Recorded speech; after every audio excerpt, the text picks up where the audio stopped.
B R Ambedkar biology classes है। मैं प्रीति आप सभी के बीच आज आई हूँ लेकर के आपके लिए बहुत ही इम्पोर्टेंट टॉपिक जो कि नीट के लिए है। आप सभी जो नीट के एस्पायरेंट्स हैं उन सभी से ये गुजारिश है कि आप सभी जो है इस चैनल को सब्सक्राइब जरूर करें और ज़्यादा से ज़्यादा शेयर करें ताकि जितने भी नीट के स्टूडेंट्स हैं उनको ये अपडेट मिलते रहे। और आज हम लोग सभी लोग हमारे साथ जुड़ गए होंगे, जो लोग लाइव देखना चाहते हैं तो वो सभी जो है वो शाम का इवनिंग का इंतजार कर रहे होते हैं कि कब प्रीति मैम आएगी और एक नया चैनल एक नया वीडियो लेकर के एक नए चैप्टर के साथ। तो जैसा कि मैंने आपको प्रॉमिस किया था दोस्तों, हर दिन हर चैप्टर, एक दिन में एक चैप्टर मैं कंप्लीट करवाऊंगी। तो आज मैं फिर से आपके सामने हाजिर हूँ एक नए चैप्टर के साथ जिसका नाम क्या है, प्लांट किंगडम। प्लांट किंगडम एक दिन में एक चैप्टर हम लोग कंप्लीट करने वाले। कौन? एक दिन में एक चैप्टर कंप्लीट करने वाले हैं हम लोग। तो इस एक दिन के चैलेंज का 20 दिन में हम लोग पूरा यूनिट, पूरा जितना भी आपका नीट का सिलेबस है उसको कवर कर देंगे। तो मेरे साथ आप लोग बने रहिएगा और लास्ट तक ये वीडियो देखिएगा बच्चों, क्योंकि इसमें मैं बताने वाली हूँ कि इस चैप्टर से किस चीज को हटा दिया गया है नीट में। कहीं आप गलती से उसको पढ़ने में अपना टाइम वेस्ट ना कर दे दोस्तों, है ना। तो लास्ट में एंड तक इसको देखिएगा। एंड में मैं आपको बताऊंगी इस वीडियो के एंड में कि कौन सा टॉपिक है इस चैप्टर से जिसको नीट के सिलेबस से इस बार हटा दिया गया है। आपको पढ़ने की आवश्यकता नहीं है, टाइम आपका बच जाएगा। तो चलिए देखते हैं कौन सा ये चैप्टर है। तो ये चैप्टर का नाम क्या है दोस्तों? Plant kingdom. क्या है बच्चों? प्लांट किंगडम नाम है। और प्लांट किंगडम पौधों, जितने भी पौधे हम लोग देख रहे हैं अपने आसपास, ये सभी पौधे जो हैं वो उनको हम लोग प्लांट्स कहते हैं। मैंने क्लासिफिकेशन चैप्टर में भी आपको बताया था कि सबसे पहले इस दुनिया में जो क्लासिफिकेशन हुआ था वो प्लांट और एनिमल्स का हुआ था दोस्तों। तो दो ग्रुप में बांटा गया था पूरे दुनिया में जितने भी जीव जंतु है। बाद में फिर पता चला और फिर धीरे धीरे प्लांट किंगडम और एनिमल किंगडम को छोड़ करके हमारे पास तीन और किंगडम आए जो कि प्रोटिस्टा है, फंगी है, एनिमेलिया है ना। तो हम लोग इसको देखेंगे कि प्लांट किंगडम में क्या क्या होता है। सबसे पहले प्लांट्स के बारे में हम लोग पढ़ लेते हैं बच्चों। तो प्लांट्स क्या होता है? ग्रीन होता है, हरा होता है ना। प्लांट्स जो है वो हरे होते हैं, हम लोग हरे नहीं होते हैं। इसका रीजन क्या है? क्लोरोफिल। क्लोरोफिल जिसमें प्रेजेंट रहता है उनमें ग्रीन कलर के हरित लवक उसको बोलते हैं हिंदी में। और जिसके पास क्लोरोफिल होता है, क्लोरोप्लास्ट होता है, वो हरे होते हैं और वो अपना भोजन खुद अपने बॉडी में बनाते हैं, जिस प्रोसेस को क्या बोलते हैं हम लोग? फोटोसिंथेसिस बोलते हैं। तो प्लांट्स कैसे होते हैं बच्चों? ग्रीन होते हैं, नॉन मोटाइल होते हैं। नॉन मोटाइल है ना। कैसे होते हैं बच्चों?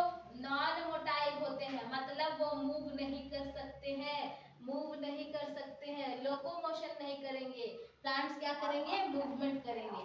और क्या होते हैं बच्चों? तो ये फोटोसिंथेसिस करते हैं, प्रकाश संश्लेषण करते हैं in the presence of sunlight. किसके प्रेजेंस में? सनलाइट के प्रेजेंस में। और अपना भोजन ये खुद बनाते हैं, इसीलिए हम लोग प्लांट्स को क्या कहते हैं बच्चों? ऑटोट्रॉप्स कहते हैं। Autotrophs, they are cellulose in their structures which provide shape and strength। और इनके सेल वॉल में, इनके कोशिका के बाहर एक और लेयर रहता है बच्चों जो कि हमारे पास नहीं होता है, जिसको हम लोग क्या बोलते हैं? सेल वॉल बोलते हैं। और ये सेल वॉल प्लांट्स में किस चीज का बना हुआ रहता है? सेलुलोज का बना हुआ रहता है। सेलुलोज का बना हुआ रहता है जो कि मोस्ट अबंडेंट ऑर्गेनिक मटेरियल है पूरे वर्ल्ड का। याद रखिएगा, ये क्वेश्चन पूछा जाता है। मोस्ट इंपॉर्टेंट ऑर्गेनिक मटेरियल इस धरती का कौन है बच्चों? सेलुलोज है, जो कहाँ रहता है? प्लांट्स के सेल वॉल में रहता है। अब देखिए, प्लांट्स को दो कैटेगरी में डिवाइड किया गया है। प्लांट्स को कितने कैटेगरी में डिवाइड किया गया है बच्चों? दो कैटेगरी में डिवाइड किया गया है। एक है क्रिप्टोगैमी, एक है क्रिप्टोगैमी और एक है फेनेरोगैमी। कमान, एक है क्रिप्टोगैमी और दूसरा क्या है? फेनेरोगैमी। क्रिप्टोगैमी क्या है? विदाउट सीड्स है, इसमें सीड्स आपको नहीं देखने को मिलेंगे, सीड्स इसमें नहीं मिलेंगे। और फेनेरोगैमी में सीड्स आपको देखने को मिलेंगे। दोनों में ये डिफरेंस है। सेक्स ऑर्गन्स आर इनविजिबल, इसमें सेक्स ऑर्गन्स आपका क्या रहेगा? इनविजिबल रहेगा। सेक्स ऑर्गन्स इसमें क्या रहेगा, इनविजिबल, आपको दिखेगा नहीं मेल कहाँ है और फीमेल कहाँ है, रहता है लेकिन आपको दिखेगा नहीं। और इसमें सेक्स ऑर्गन्स क्या रहेगा, विजिबल, यानी आपको दिखेगा। ये मोस्टली कहाँ रहते हैं, क्रिप्टोगामी, एक्वाटिक में अगेन लैंड में, है ना। और ये जिम्नोस्पर्म्स और एंजियोस्पर्म्स जो इसमें दिख रहा है ये सभी लैंड में आपको मिलेंगे। तो पहला क्या है देखिए इसमें क्रिप्टोगामी में, फिर फर्दर है एल्गी, ब्रायोफाइटा, टेरिडोफाइटा। क्या क्या है देखिए, number 1 algae, number 2 bryophyta, number 3 pteridophyta. ध्यान देंगे, एल्गी को हम लोग थैलोफाइटा के नाम से भी जानते हैं, ब्रायोफाइटा को भी हम लोग थैलोफाइटा के नाम से जान सकते हैं, इस तरह से। और फेनेरोगामी जो है इसमें दो टाइप्स आते हैं, एक है जिम्नोस्पर्म्स और दूसरा क्या है, एंजियोस्पर्म्स। चलिए आपको याद हो गया होगा प्लांट्स को कितने कैटेगरी में बांटा गया है, दो कैटेगरी में, एक है आपका क्रिप्टोगामी, दूसरा क्या है, फेनेरोगामी। क्रिप्टोगामी एंड फेनेरोगामी। क्रिप्टोगामी में कितने टाइप्स है, तीन टाइप्स है, algae, bryophyta and pteridophyta. Algae, bryophyta and pteridophyta.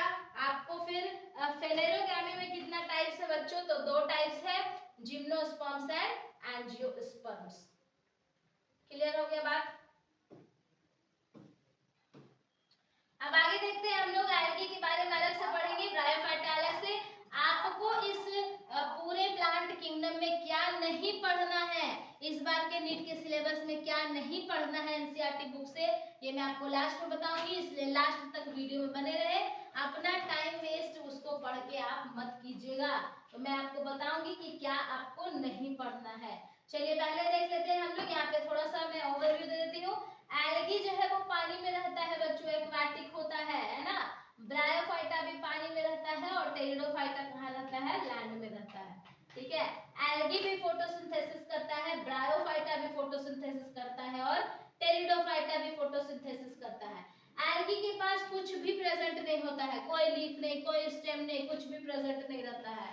Bryophyta में आपको स्टेम, रूट, लीव्स ये सब एब्सेंट मिलेंगे, नहीं रहेंगे, है ना, इसमें आपको नहीं मिलेगा।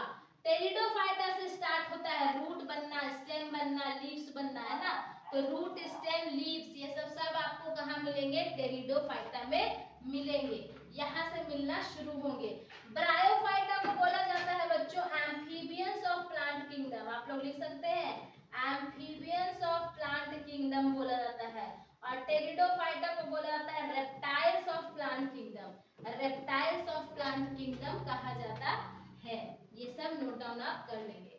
जिम्नोस्पर्म्स कैसा है बच्चों, तो नॉन ये फ्लावरिंग प्लांट्स है, इसमें आपको फूल नहीं दिखेंगे लेकिन आपको इसमें नेकेड सीड्स दिखेंगे, इसके सीड्स आपको बाहर से ही दिख जाएंगे।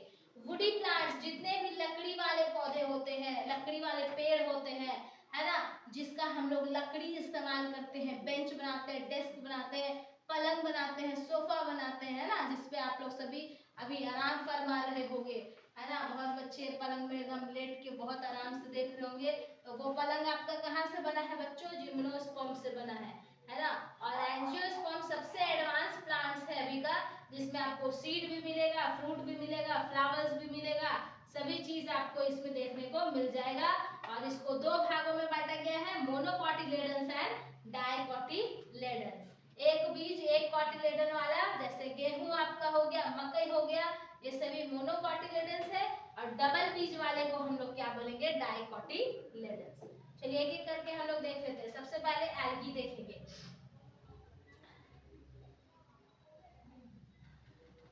देखिए एल्गी को हम लोग पहले प्रोटिस्टा किंगडम में रखा गया था। एल्गी को पहले प्रोटिस्टा किंगडम में रखा गया था दोस्तों, लेकिन बाद में देखा गया कि एल्गी जो है वो फोटोसिंथेसिस करता है, प्रकाश संश्लेषण करता है और अपना भोजन खुद अपने शरीर में ही बना लेता है, क्योंकि ये क्या है, ऑटोट्रॉप्स है।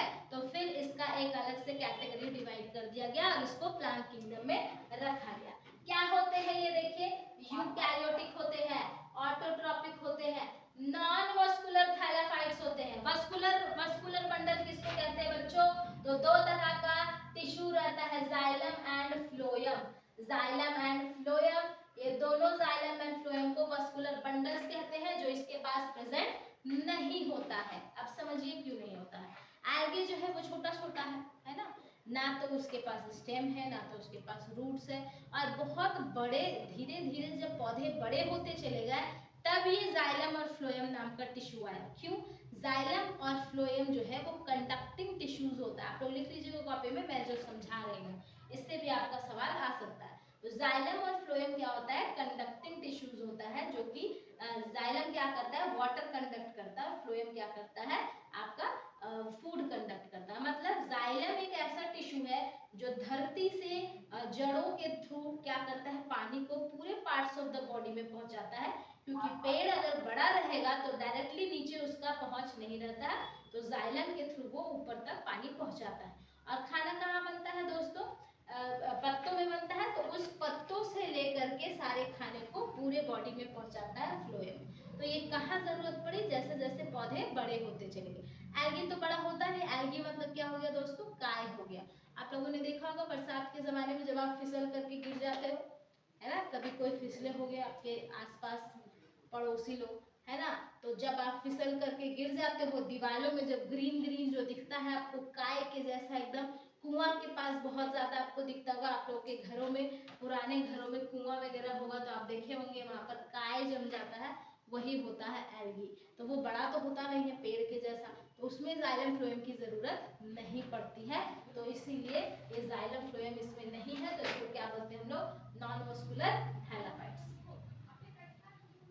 क्या होते हैं इसमें? कुछ यूनिसेलुलर फॉर्म्स भी होते हैं। आप इसको ध्यान देंगे, बहुत इंपॉर्टेंट क्वेश्चन है कि एल्गी में यूनिसेलुलर कौन होते हैं? उनका नाम क्या क्या है? Chlamydomonas, Ulothrix, spirogyra. Chlamydomonas, Ulothrix, spirogyra, ये तीनों यूनिसेलुलर एल्गी होते हैं।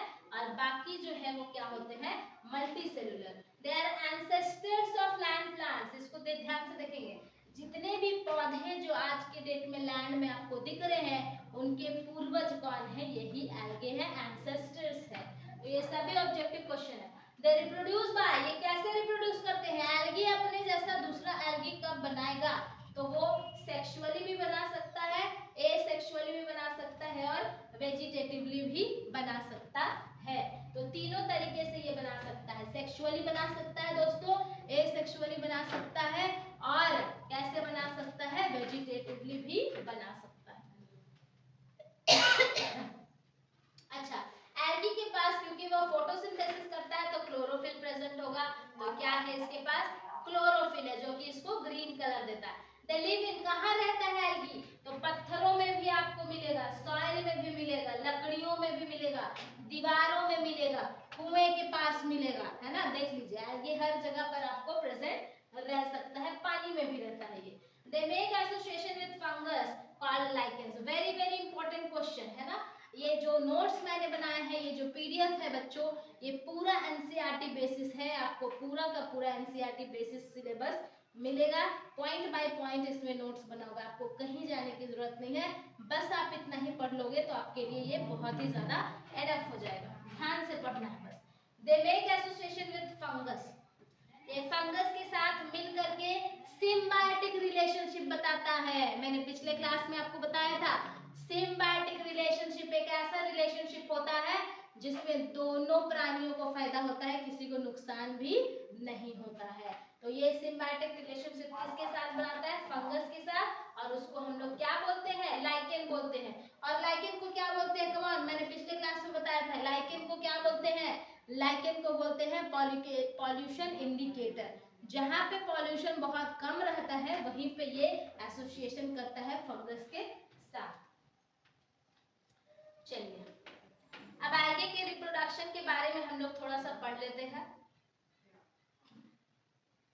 तो पहला मैंने बताया था वेजिटेटिवली भी करेगा, एसेक्सुअली भी करेगा, और सेक्सुअली भी करेगा। तो वेजिटेटिव रिप्रोडक्शन करेगा कौन से प्रोसेस के थ्रू? फ्रेगमेंटेशन। इसका एक बॉडी का पार्ट अगर टूट गया कहीं पर तो इसी से पूरा का पूरा फंगस बनकर के तैयार हो जाएगा। इसको हम लोग बोलते हैं फ्रेगमेंटेशन। एसेक्सुअल रिप्रोडक्शन कैसे करेगा? स्पोर्स के थ्रू करेगा। इस तरह का स्पोर्स होता है बच्चों, एक स्ट्रक्चर होता है कोनिडिया, है ना, और उसमें ये स्पोर्स भरा हुआ रहता है। और ये स्पोर्स जब फट जाएगा ये, तो ये स्पोर्स पानी में रिलीज हो जाएगा और इसी से नया एल्गी बनके तैयार हो जाएगा।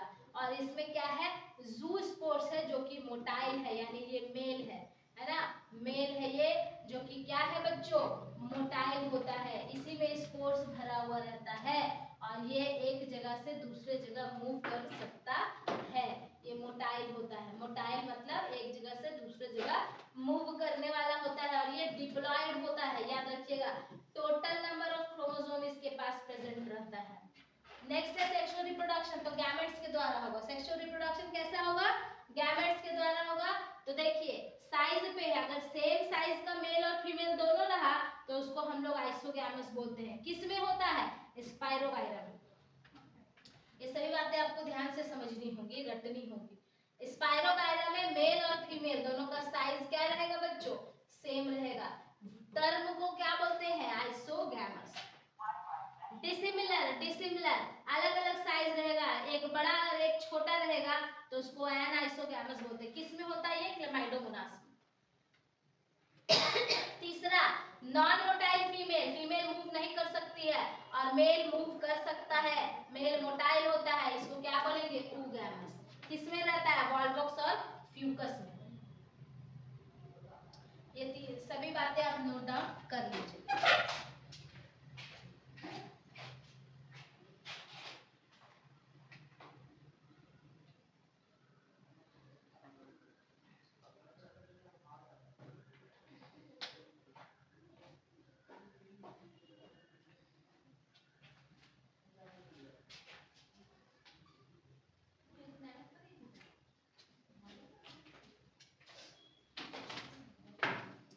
नेक्स्ट हम लोग देखेंगे सबसे इंपॉर्टेंट बात क्या लिखी हुई है यहाँ पर, at least half of the carbon dioxide.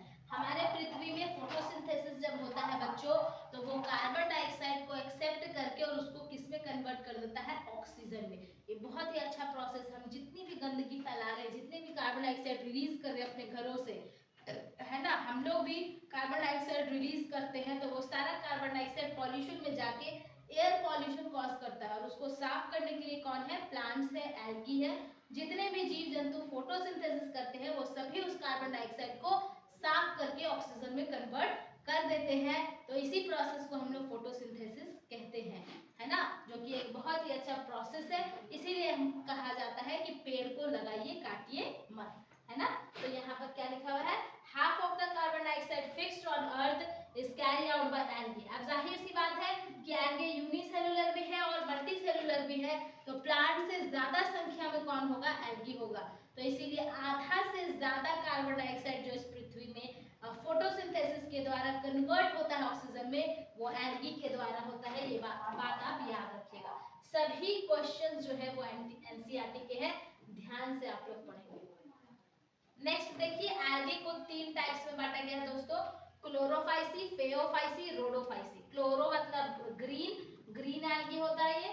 फेकोफाइसी, फेओफाइसी मतलब ब्राउन एल्गी और रोडो मतलब रेड एल्गी। तो 3 नाम है, 3 कलर है, क्लोरो ग्रीन, फेओ ब्राउन, रोडो रेड। क्लोरोफिल में कौन, क्लोरोफाइसी में कौन कौन सा पिगमेंट होता है, ए और बी। ये क्या स्टोर करता है, स्टार्च।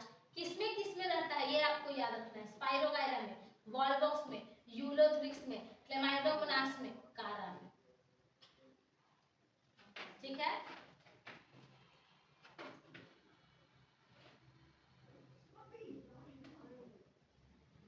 दूसरा क्या है, ब्राउन एल्गी, ए और सी इसमें। देखिए ए तो सभी में रहेगा, है ना, ए और बी है इसमें। और रेड ब्राउन में आपको क्या दिख रहा है, ए और सी।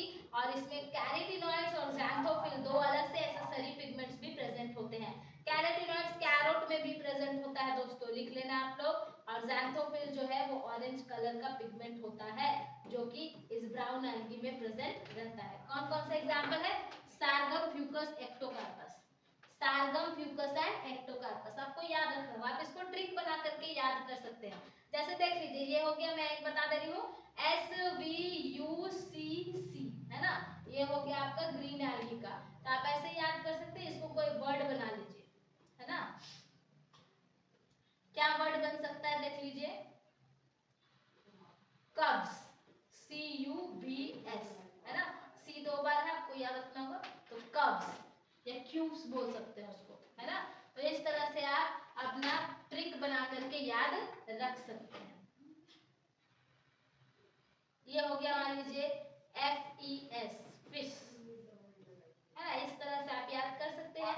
रेड एल्गी जो है आपका, वो देखिए इसमें कौन कौन सा पिगमेंट होता है, तो फाइकोइरिथ्रीन होता है ना, आपका फ्लोरिडिन स्टार्च होता है और पॉलीसिफोनिया जिलेडियम, ये एग्जाम्पल हो गया है ना, जिलेडियम स्पीसीज जो है वो इसमें रेड एल्गी है। और इससे बहुत इंपॉर्टेंट सवाल पूछता है, ये जो जिलेडियम स्पीसीज है इससे एक्सट्रैक्ट करके भाई लोग अगार अगार निकालता है और इस अगार का इस्तेमाल किया जाता है जेल बनाने में, जो कि एक टेक्निक में यूज होता है जिसको बोलते हैं इलेक्ट्रोफोरेसिस।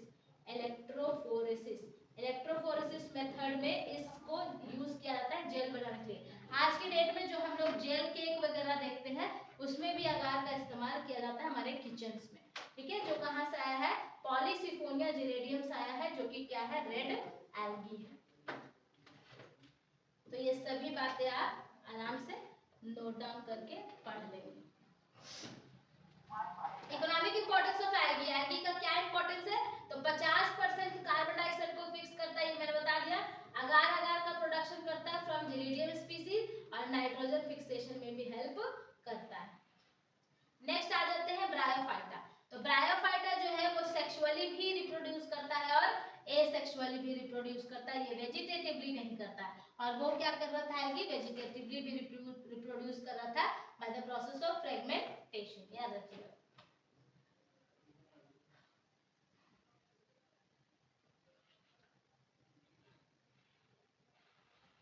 अब देखिए एसेक्सुअली अगर करेगा तो स्पोर्स बना करके करेगा और सेक्सुअली अगर करेगा तो गैमेट्स बना करके करेगा। तो स्पोर्स बना करके करेगा तो इसको हम लोग बोलेंगे स्पोरोफाइटिक स्टेट, और गैमेट्स बना करके करेगा तो इसको हम लोग बोलेंगे गैमेटोफाइटिक स्टेट। तो ये दोनों तरीके से कर रहा है, सेक्सुअली भी और एसेक्सुअली भी, मतलब ये स्पोरोफाइटिक स्टेट भी करता है और गैमेटोफाइटिक, ये सवाल पूछा जाता है ना, तो आप ध्यान देंगे। तो it occurs by gametes called gametophytic stage which is haploid, और ये गैमेट्स बनाएगा तो गैमेट्स कैसे होते हैं बच्चों, हैप्लॉइड। मेल गैमेट का नाम यहाँ पर रहेगा एंथ्रीडियम और फीमेल गैमेट का नाम है एंथ्रोजोइड्स, जो कि हाफ ऑफ क्रोमोसोम्स को रखते हैं। तो ये दोनों के दोनों क्या हो जाएंगे, हैप्लॉइड हो जाएंगे, ध्यान देंगे। और स्पोर्स बनाएगा तो क्या बोलेंगे उसको, स्पोरोफाइटिक स्टेज, जो कि डिप्लॉयड होगा, उसमें टोटल नंबर ऑफ क्रोमोसोम्स रहते हैं, इसीलिए स्पोर्स जब गिर जाएगा तो डायरेक्टली उससे नया जो है वो ब्रायोफाइटा निकल जाता है क्योंकि वो डिप्लॉयड होता है, ठीक है। और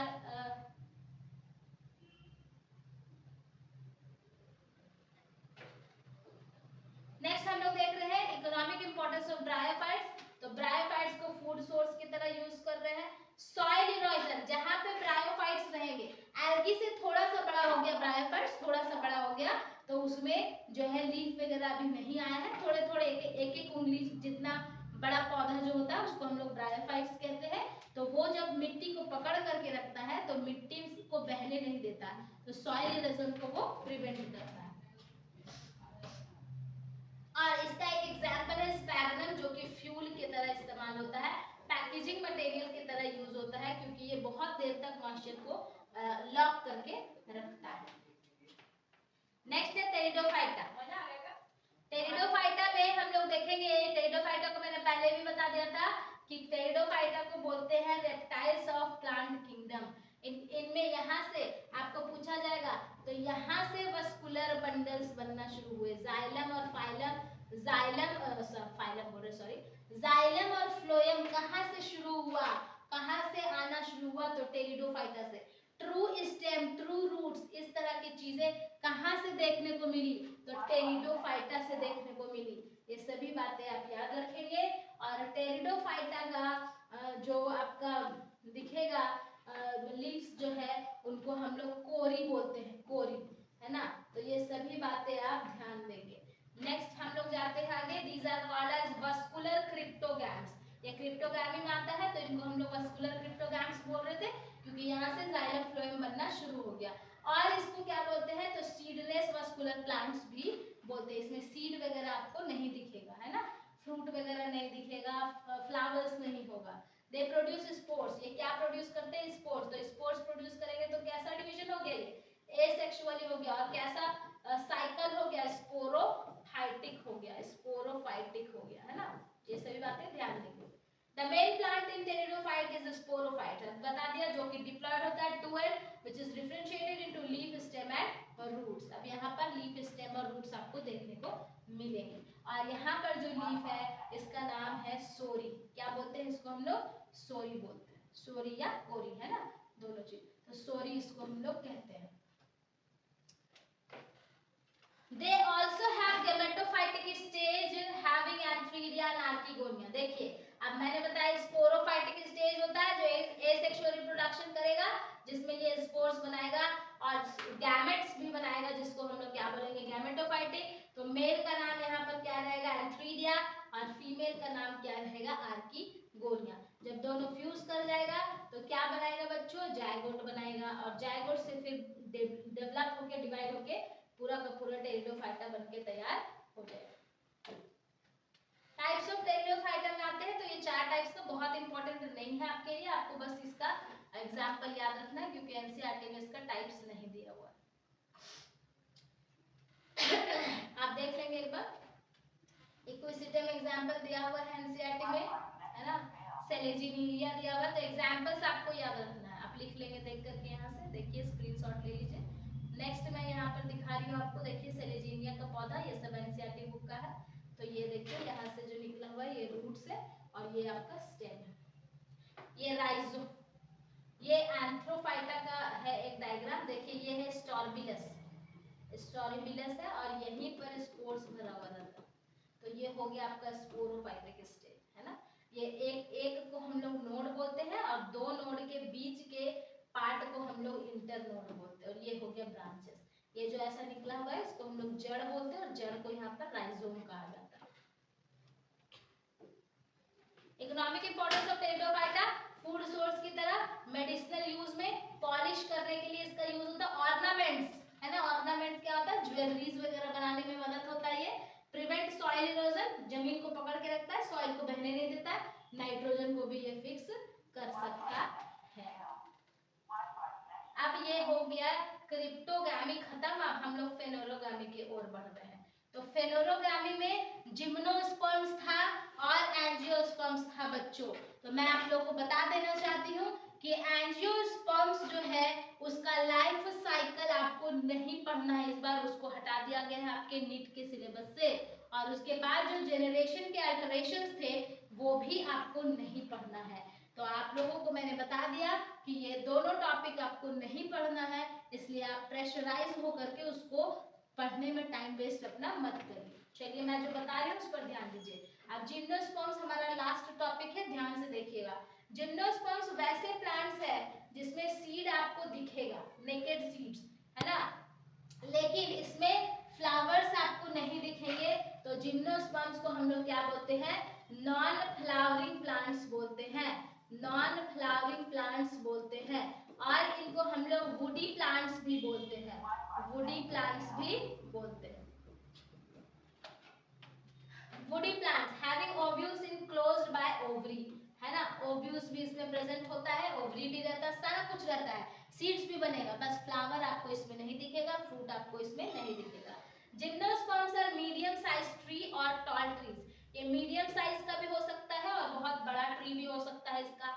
इसमें हेटेरोस्पर्म्स होते हैं which include microspore male and megaspore female, very important. इसमें मेल जो होगा वो छोटा होगा और फीमेल जो होगी वो बड़ी होगी, यानी मेगास्पोर होगा, ये बात ध्यान देंगे। रिप्रोडक्शन इसका देखेंगे अगर, तो स्पोरेंजिया प्रोड्यूसेस कोन्स एंड स्टॉर्बिली। अभी मैंने आपको दिखाया था ऊपर में, जब टेरिडोफाइटा में इस तरह का स्ट्रक्चर था, स्टॉर्बिली बोलते हैं, और इसी के अंदर भरा हुआ रहता है मेल और फीमेल गैमेट, है ना। स्ट्रॉबेरी प्रोड्यूसेस माइक्रोस्पोरोफिल्स, स्ट्रॉबेरी में क्या मिल रहा है आपको? मेल मिल रहा है, मेल माइक्रोस्पोरोफिल्स, और इस माइक्रोस्पोरोफिल्स में मेल गैमेट या फीमेल गैमेट भरा हुआ रहेगा। जब ये जमीन पे गिरेगा और जब वहां पर फर्टिलाइजेशन होगा तो जाइगोट बनाएगा और नया जिम्नोस्पर्म बनके तैयार हो जाएगा। ये देखिए माइक्रोस्पोरेंजिया के अंदर क्या भरा हुआ रहेगा? पोलन ग्रेस, जो कि मेल गैमेट है, मेल गैमेट है ना, इस तरह से देखिए पोलन ग्रेस भरा हुआ है, इसमें माइक्रोस्पोर है, और यहाँ पे मीगा स्पोरोफिल दिखा रहा है, मीगा स्पोरेंटेड। फीमेल स्ट्रॉबेरी में फीमेल बना रहेगा, आर्किगोनिया, है ना, और दोनों मेल फीमेल मिल करके क्या बना देंगे, जायगोट बना देंगे। इस तरह से प्रोसेस आगे बढ़ जाएगा। टाइप्स ऑफ जिम्नोस्पर्म्स देखेंगे तो सिकाडोप्सिडा, कॉनिफेरोप्सिडा, निटोप्सिडा। जी यहाँ साइलेंट रहेगा, ये भी नहीं दिया हुआ है तो आपको ज्यादा ध्यान नहीं देना, आपको बस याद रखना है पाइनस, गिंगको, ये सब दिया हुआ है आपका एनसीईआरटी बुक में, ये सब एग्जांपल है। सिकास, तो ये सभी एग्जांपल है आपका जिम्नोस्पर्म्स का। अच्छा, जिम्नोस्पर्म्स का लीफ जो होता है बच्चों, वो नीडल लाइक लीफ होता है, नीडल के जैसा ये होता है, सुई के जैसा चुभने वाला। आप जाएंगे जंगल में, आप देखेंगे कांटे के जैसा चुभेगा आपका, खजूर के जैसा पत्ता वाला जो पेड़ सब होता है वो सभी जिम्नोस्पर्म्स होता है, नीडल लाइक इसका होता है। और ये हमेशा एवरग्रीन रहता है क्योंकि ये अपने बॉडी में क्या करता है, पानी को स्टोर करके रखता है, इसीलिए ये हमेशा कैसा रहता है, एवरग्रीन रहता है।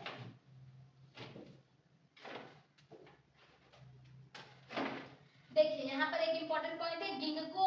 गिंगको जो प्लांट था बच्चों, है ना, इसको हम लोग लिविंग फॉसिल के नाम से भी जानते हैं, ये क्वेश्चन पूछा था, लिख लेंगे आप लोग। इकोनॉमिक इंपॉर्टेंस ऑफ जिम्नोस्पर्म्स क्या है, फूड सोर्स की तरह, मेडिसिनल यूज, लकड़ी इसका इस्तेमाल करते हैं। कुछ इंपॉर्टेंट फीचर्स इसमें लिखा हुआ है, wind is the major source of pollination. Pollination इसका कैसे होता है, मेल फीमेल आपस में कैसे मिलते हैं बच्चों, कैसे फर्टिलाइजेशन होता है, तो विंड, हवा के द्वारा बह करके। नीडल लाइक लीफ इसका होता है, और इसका स्टोमाटा सनकेन होता है। याद रखिएगा, वेरी इंपॉर्टेंट क्वेश्चन। स्टोमाटा सनकेन किसका होता है, जिम्नोस्पर्म्स का, यानी सिकुड़ा हुआ स्टोमाटा इसमें प्रेजेंट रहता है। मैंने बताया वो हमेशा एवरग्रीन रहता है, इसलिए सनकेन स्टोमाटा, सिकुड़ा हुआ स्टोमाटा इसमें प्रेजेंट रहता है। वो जल्दी से खुलता नहीं है क्योंकि गर्मी से क्या होगा कि इसका सारा पानी बाहर इवेपोरेट कर जाएगा, इसलिए ये स्टोमाटा इसका कैसा रहता है, सिकुड़ा हुआ रहता है, सनकेन स्टोमाटा रहता है। ठीक है, अब देखिए एंजियोस्पर्म्स थोड़ा सा मैं बता देती हूँ, इसका लाइफ साइकिल आपको नहीं पढ़ना है, बट एंजियोस्पर्म्स थोड़ा सा आपको बता देती हूँ। एंजियोस्पर्म्स को हम लोग फ्लावरिंग प्लांट्स कहते हैं, है ना, और ये एडवांस ग्रुप ऑफ प्लांट्स है जिसमें फ्लावर, फ्रूट, सीड, लीफ, जितने भी तरह की चीजें सब आपको मिलेंगे। और जितने भी पौधे, जितने भी प्लांट किंगडम में हम लोग पढ़ रहे हैं उसमें 80% प्लांट्स आपको एंजियोस्पर्म्स के ही मिलते हैं। ठीक है, डिफरेंट साइज के, हैबिटेट इसका दूसरा डिफरेंट होगा, शेप अलग अलग हो सकता है। इसमें जाइलम फ्लोएम भी आपको मिल जाएगा। और फ्लावर्स में यहाँ पर सेक्सुअल रिप्रोडक्शन भी होता है ना। मेल को हम लोग माइक्रोस्पोरोफिल बोलते हैं इसमें, और फीमेल को मेगास्पोरोफिल बोलते हैं। फूड सोर्स की तरह, मेडिसिनल कंपाउंड, बिवरेजेस बनाने में, और भी बहुत सारे इसके फ्लावर्स का इस्तेमाल होता है। ये लाइफ साइकिल आपको नहीं पढ़ना है, ये देखिए लाइफ साइकिल नहीं पढ़ना। अब देखिए टाइप्स ऑफ एंजियोस्पर्म्स आपको मैं बता देती हूँ, तो ये बहुत इंपॉर्टेंट है, मोनोकॉट और डाइकॉट। एक बीज वाले जैसे मकई, उसको हम लोग मोनोकॉट कहेंगे, और डबल बीज वाले जैसे मैंगो हो गया आपका, है ना, उसको हम लोग डाइकोटिलेडन्स भी कहते हैं। दे कॉन्टैक्ट ओनली वन कॉटिलेडन, कितना रहता है, एक, इसमें 2 बीज रहेगा, चना इसमें आ जाएगा, ग्राम, है ना, जब खोलेंगे आप तो 2 बीज आपको मिलेगा। Leaf are parallel venation, leaves इसका कैसा रहेगा बच्चों, लीफ पैरेलल, यानी एक यहाँ निकला हुआ है तो एक यहाँ निकला हुआ, एकदम पैरेलली निकला हुआ रहेगा, है ना, सामने सामने। तो इसका लीव्स आपको देख करके, लीफ पत्ते को देख करके आप बता सकते हैं कि ये मोनोकॉट है कि डाइकॉट।